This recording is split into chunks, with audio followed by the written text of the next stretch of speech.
you cut the cute act, Danny Boy, and tell me exactly what it is you're looking for. Flaws? There hasn't been a murder in 6 years. There's nothing wrong with the system. It is Perfect, I agree. If there's a flaw, it's human. It always is. John.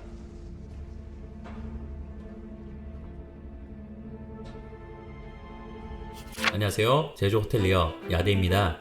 오늘은 굉장히 실용적인 주제를 들고 왔습니다. 바로 컴플레인 핸들링입니다. 제가 신입으로 입사했을 때 이 부분에 대해 실용적인 노하우나 팁을 알려주는 선배는 거의 없었습니다. 그냥 문제가 발생하면 인차지들이 해결하는 경우가 대부분이었고, 옆에서 어깨 너머로 쭉 지켜보고 대충 어떻게 처리한다는 기록만 보고 그걸 참고하여 실전에 임한 경우가 많았습니다. 그래서 신입 시절에 이에 대한 목마름이 컸었어요. 호텔 내부 교육에서도 인터넷을 뒤져봐도 유튜브를 찾아봐도 정리가 잘 된 자료는 적었습니다. 따라서 그 가이드라인을 제시하는 영상을 꼭 제작해보고 싶었습니다.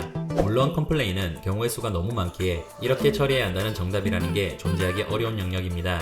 게다가 서비스란 분야가 추상적이기에 획일화되기 어렵다는 단점도 있습니다. 그렇기에 이는 하나의 정답이 아닌 많고 많은 경우의 수의 베이스가 되는 가이드라인을 제시하고자 하는 점, 또한 저보다 더 우수한 핸들링을 하는 사람들이 많다는 점, 저는 그저 지금껏 경험한 것에 대한 제 경험치를 최대한 이해하기 쉽게 풀어보려 노력했다는 점을 알아주시면 정말 감사할 것 같습니다.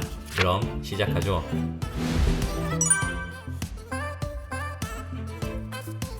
일전 영상에서 컴플레인은 크게 두 가지로 나뉜다고 했습니다. 첫째, 정말 호텔 측 실수인 경우. 둘째, 손님이 무언가를 보상받기 위해 의도적으로 트집을 잡는 경우. 이보다 세부적으로 들어가면 정말 많은 경우의 수가 발생하기 때문에 영상이 한도 끝도 없이 길어질 테니 컴플레인 종류에 대한 설명은 다른 영상에서 다루기로 하겠습니다. 이번 주제는 어디까지나 핸들링이니까요.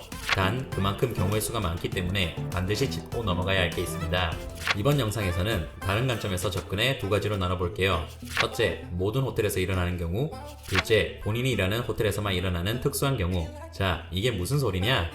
예를 들어 일하는 호텔의 201호 객실에는 창문이 없고 202호 객실은 구조적으로 배수가 잘 안된다고 치자, 그에 관련된 컴플레인은 그 호텔에서만 일어나는 문제로 한정되겠죠?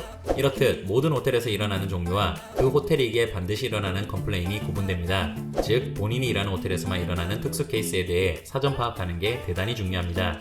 그럼 그걸 어떻게 할 수 있느냐? 호텔 시스템이 잘 잡혀 있는 곳에는 반드시 데일리 프로블럼 리포트라는 게 있습니다. 그 호텔에서 일어나는 컴플레인을 매일매일 기록하고 어떻게 처리했는가에 대한 리포트입니다. 여러분, 이게 시험으로 치면 기출 문제입니다.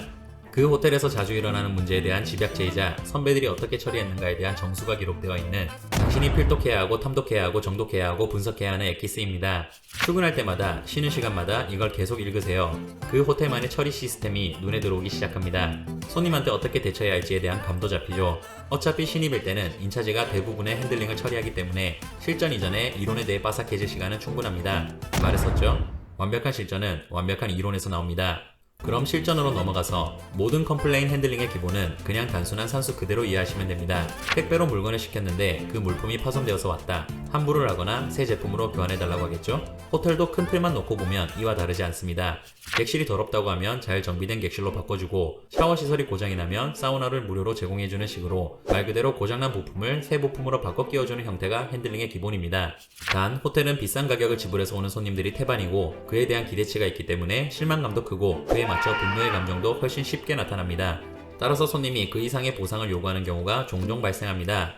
그로 인한 변수는 호텔마다 제공할 수 있는 보상의 영역이 다르기에 한마디로 정리하기는 힘듭니다. 단순 정리하면 기본은 생긴 문제 그 자체를 해결해주는 것부터 시작하고 최후의 마지노선은 전액 환불입니다. 그 어떠한 호텔도 핸들링을 전액 환불까지 가는 경우는 잘 없습니다. 땅 파서 장사하는 건 아니니까요. 손님이 그걸 주장하셔도 그렇지 않게 만들어야 하죠. 자, 여기까지 밑그림을 이해하셨으면 본격적인 제 핸들링 방식을 설명하겠습니다. 앞서 얘기했지만 제 방식은 그저 제가 주로 사용하는 방법인 거지 정답이라고 볼 수는 없습니다. 또한 경우의 수가 워낙 많고 변수에 맞춰 대응 방식이 달라지기에 이는 어디까지나 가이드라인일 뿐입니다. 이해를 돕기 쉽게 제가 실제로 핸들링했던 예시를 제 구상에서 보여드릴 테니 참고만 해주세요. 경청. 핸들링의 첫 시작을 사과부터 시작해야 한다고 주장하는 분들이 많은데 제 생각은 좀 다릅니다. 그게 진짜 저희의 문제로 비롯된 것인지 손님이 억지로 트집을 잡는 것인지 상황을 다 들어보기 전까지는 굳이 사과를 먼저 할 필요가 없다고 생각합니다. 사과하는 순간 오히려 심리적으로 미치고 들어가는 상황이 벌어질 수도 있고요. 손님에 따라서는 네가 먼저 죄송하다고 사과했으니 문제점이 있다는 걸 인정하는 거랑 마찬가지 아니야? 라고 주장하는 분들도 있습니다. 따라서 사과는 듣고 나서 해도 늦지 않습니다. 우선 손님이 무슨 상황과 원인 때문에 화가 났는지, 왜 문제점을 제기하는지 충분히 들으세요. 수첩을 들고 기록하면서 듣거나 손님이 의자에 앉아 있으면 무릎을 꿇고 경청하는 것도 좋은 제스처입니다. 심리전의 중요한 요소인데 당신이 말이 많은 것보다 상대방이 패를 먼저 까발리게 만드는 게 승리의 지름길입니다. 계속해서 손님이 왜 화가 났는지 질문하며 유도하세요. 말을 하면 할수록 모든 상황이 정리가 되고 경우에 따라서는 손님의 말에서 모순점이나 돌파구를 찾을 수도 있습니다. 또한 손님도 자기가 말을 하면 할수록 조금씩 진정이 되기 시작합니다. 5분 정도 버럭 화내는 건 쉬워도 그 텐션 유지하면서 1시간 동안 화내는 거 쉽지 않아요. 그냥 계속 화내면서 얘기하는 거 들어주세요. 자기가 먼저 지치게 되어 있습니다. 저는 최장 2시간 반 동안 한 객실에서 나오지 못한 적도 있습니다. 여기서 중요한 게 고객이 화가 나서 중요한 키워드를 얘기하지 않고 쏘아붙이기만 하면 주제에서 벗어나지 않게 계속 중심을 잡아주셔야 합니다. 고객님, 방금 이런저런 문제점으로 기분이 불쾌하셨다는 연락을 받아 찾아왔습니다. 아니 이게 5성급 호텔에서 말이나 됩니까? 고객님, 많이 기분이 상하셨겠지만 우선 진정하세요. 아니 내가 지금 진정하게 생겼어요?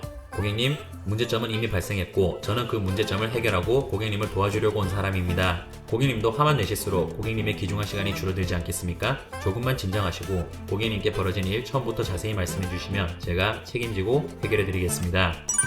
정리. 이건 제가 반드시 사용하는 방법인데요. 그렇게 경청했으면 손님이 주장한 거 처음부터 끝까지 정리하면서 손님한테 다시 읊어주세요. 이는 두 가지 효과가 있는데 지금까지 자기 말만 하던 손님에게서 대화의 주도권을 잡아오는 효과가 있고 내가 당신의 문제점을 제대로 이해하고 있다는 인식을 심어줍니다. 그렇기에 경청할 때 손님의 입에서 중요한 키워드가 나오면 꼭 기록하세요. 그걸 6화 원칙에 맞춰 읊어주시면 됩니다. 고객님, 지금까지 고객님께 들었던 상황을 제가 다시 한번 정리해 보겠습니다. 고객님께서는 예약하던 당시부터 이미 사우나 혜택이 포함된 상태로 오셨고 체크인 시 프론트에서 그 혜택을 확인까지 했는데 막상 사우나에 입장하려 하니 포함이 안 되어 있다고 해서 불편함을 겪으신 거 맞습니까? 예, 맞아요. 아니 진짜 어처구니가 없어서 정말. 그것 때문에 이용도 못하시고 확인하는데 시간이 소요되어 이 부분에 대해 문제점을 제기하신 거 맞으실까요? 아 그렇다니까요. 몇 번을 얘기해요. 공감. 사람은 일단 스스로 분노한 상태에선 논리가 쉽게 구성되지 않습니다. 이건 받아들이는 쪽이나 전달하는 쪽 둘 다 해당됩니다. 그렇기에 핸들링에 들어섰으면 절대 평정심을 잃으셔선 안 됩니다. 손님이 어떤 식으로 몰아붙이든 본인만큼은 냉철함을 잃어선 안 돼요. 마찬가지로 손님 역시 논리가 먹히지 않는 상태이니 경청과 정리가 끝나면 공감을 해주셔야 합니다. 손님을 진정시키는 가장 핵심적인 요소입니다. 이 공감도 남발하면 손님의 의도대로 넘어가기 쉬우니 중간 타협점을 잘 잡아주셔야 합니다. 고객님, 제가 상황을 정리해보니 이런저런 문제점이 있으셨군요. 휴식을 위해 찾아준 공간에서 오히려 시간을 빼앗기시고 기분도 상하셨기에 화가 정말 많이 나셨겠어요. 아 진짜 속상해서 원. 고객님, 현재 고객님이 겪은 불편함 충분히 이해했습니다. 저희가 준비한 서비스에 실망하신 점, 고객님의 귀중한 시간을 낭비하게 만든 점, 이 부분 가벼이 넘기지 않고 진지하게 받아들이고 있습니다. 처음에 제가 말씀드렸다시피 이 부분 제가 책임지고 도와드리겠습니다. 원인 파악. 고객의 문제점이 무엇인지 파악됐다면 당장 그 문제 해결에 주력하는 게 아니라 왜 이런 문제가 발생했는지 확인할 시간이 필요하다고 양해를 구해야 합니다. 제가 좋아하는 영화 마이너리티 리포트에 이런 장면이 있습니다. 시스템이 완벽하고 결함이 없다고 주장하는 톰 크루즈의 말에 콜린 페럴이 결함은 늘 언제나 인간에게 있다고 반박하는 대화입니다. You cut the cute act at any point and tell me exactly what it is you're looking for. Flaws? There hasn't been a murder in 6 years. There's nothing wrong with the system. It is perfect. Perfect, I agree. If there's a flaw, it's human. It always is. John.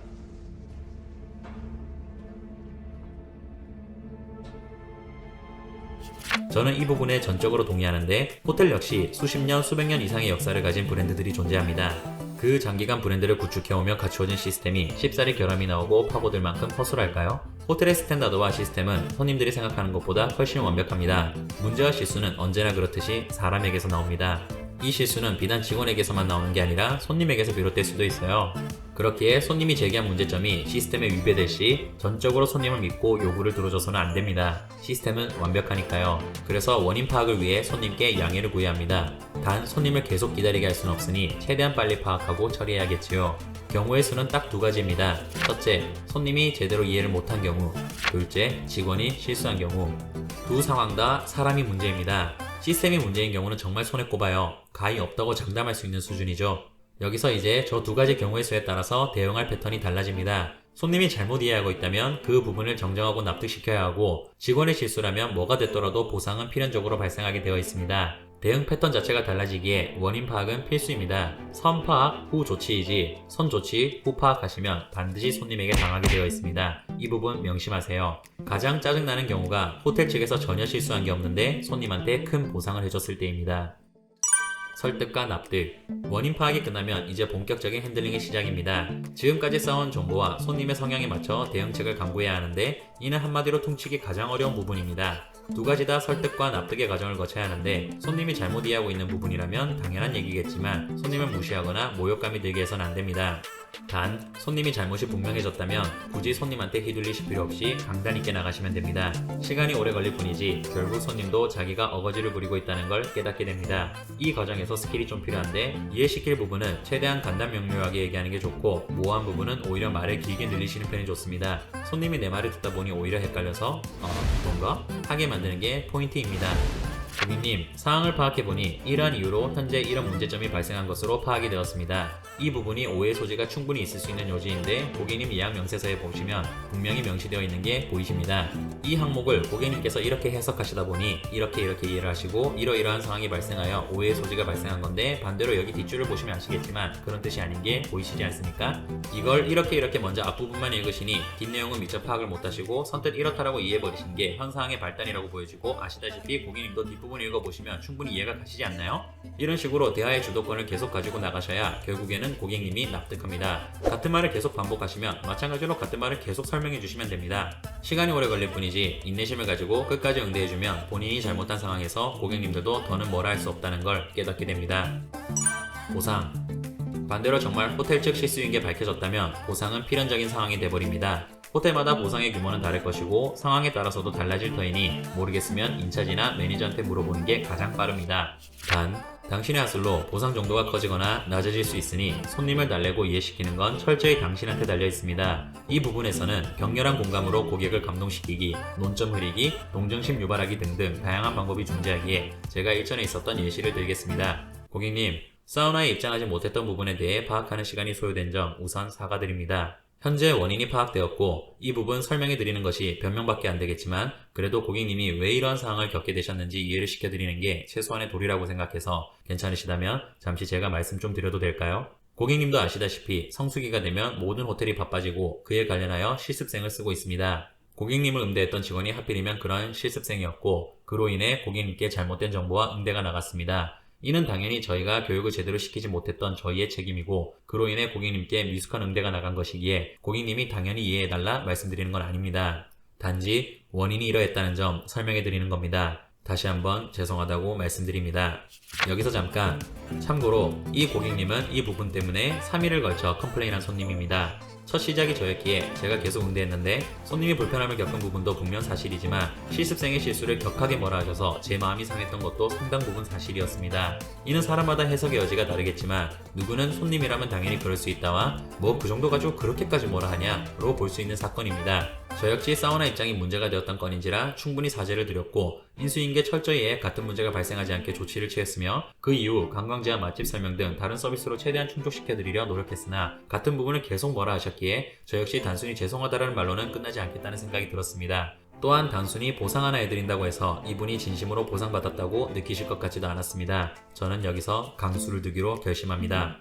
고객님, 괜찮으시다면 잠시만 한 말씀 드리겠습니다. 고객님이 어떠한 문제점을 겪으셨고 무엇 때문에 이런 상황이 되었는지 잘 알고 있습니다. 그 부분에 대해서 어떠한 변명도 드리고 싶지 않았고 저희의 실수를 당연히 이해하셔야 되는 게 아님을 저 역시도 잘 알고 있습니다. 하지만 한 발자국만 양보하셔서 이 부분 한 번쯤 생각해 주실 수 없으실까요? 고객님도 지금 자녀가 있으신데 고객님의 자녀도 언젠가는 장성하여 사회의 초년생으로 첫 발을 내딛지 않겠습니까? 고객님의 자녀가 훌륭한 교육을 받고 명석하다 하더라도 사람인 이상 처음에는 다 서툴고 실수를 하게 되어 있습니다. 근데 그 실수 하나가 상황이 커져 큰 문제점이 야기되어 회사에 손실까지 끼치게 되었다면 자녀분의 마음이 어떨까요? 조금이라도 일찍 사회 경험하고 싶어서 학생의 신분으로 열심히 하고 있는 자녀분이 직장 상사 및 고객의 눈치를 봐야 하고 심할 경우 큰 트라우마로 남아 그 꿈을 접을 수도 있겠지요. 고객님, 저희 호텔이 부족하여 고객님께 누를 끼친 점 그 어떠한 말로도 보상드릴 수 없다는 거 잘 알고 있습니다. 학생의 실수 역시 저희가 부족하고 미숙해서 벌어진 일이고 변명의 여지가 없습니다. 단지 학생의 실수를 인간적으로나마 한 번쯤은 이해해 주실 수 없으실까 싶어 감히 말씀드려 보았습니다. 혹시 불쾌하셨다면 정말 죄송합니다. 결국 이 고객님은 그 이후 더는 보상을 요구하지 않았습니다. 후속 케어. 핸들링의 끝은 사실상 없다고 생각하시는 게 가장 마음이 편합니다. 문제점을 해결하고 보상을 해드렸다고 해도 그 고객님이 투숙하는 기간 내내 신경을 써야 하고, 퇴실하셔도 종종 전화를 걸어 신경 써드리는 게 대단히 중요합니다. 주인급쯤 되면 본인 명함이 있기 마련이고, 명함을 드리는 순간 그 손님하고 저는 연결되는 겁니다. 나중에 저한테 따로 전화가 오는 경우도 생기니 지속적으로 진심을 다하는 게 중요합니다. 핸들링의 꽃은 결국 손님이 저의 서비스에 만족하여 웃으며 떠나가는 거고, 마찬가지로 웃으며 다시 방문해 주시는 겁니다. 본인이 얼마나 노력하고 진심을 보여주느냐에 따라서 분명 알아주는 손님이 계십니다. 그런 분들이 손으로 편지를 써주시거나 서베이에서 좋게 얘기해 주시면 정말 그 긴 시간 심력을 쏟았던 게 헛된 게 아니라는 생각에 보상받은 것 같죠. 이 영상 내내 핸들링의 가이드라인을 설명했는데, 이는 방법만을 설명한 거고, 가장 중요한 건 손님이라면 그럴 수 있다 라는 마인드를 잊지 않는 게 가장 중요합니다. 내가 손님 입장에서 생각해, 내가 손님이라면, 이 역지사지를 잊지 마세요. 거기서부터 이해가 나오고 진심이 나옵니다. 이상으로 호텔리어와 고객 모두를 위한 채널 야대였습니다.